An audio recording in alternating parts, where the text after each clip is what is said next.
you ask them about that particular occurrence and what guarantee did they give you? One of the things is about the security features of the... The meeting was called to iron out several issues that have been raised by the presidential candidates.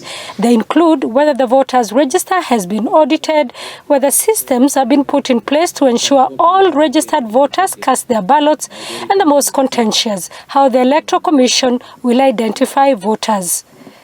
Is the issue of the KPMG audit of the register, the gaps that were identified. We want to know them.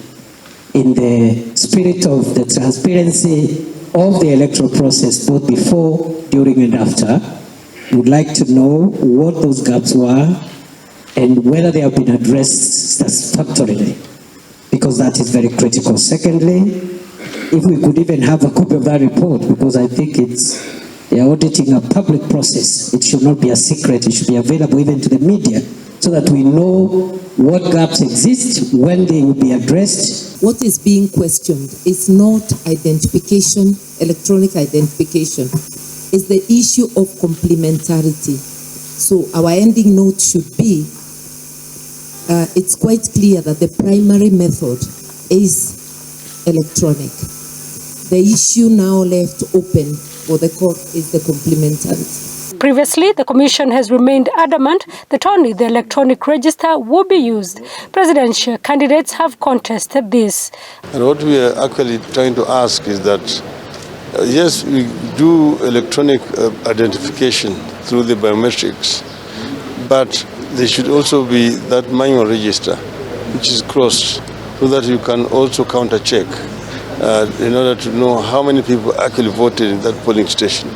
That's why we are insisting on having the manual register also used as a backup. The Electoral Commission took the 4 presidential candidates and their agents through the various measures put in place to secure the elections. The Kenyan election ballot paper has more security features than some monetary currencies of some African countries.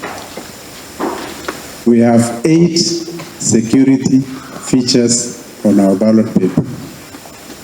If you want the details, some are visible by the eye, others are invisible, some you need an extra magnifying lens to see, some you need, the UV lights to see.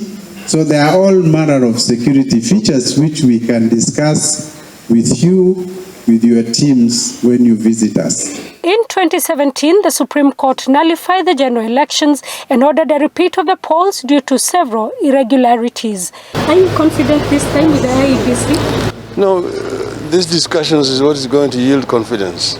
If they deal with the issues of concern to us, yes, then we will say yes.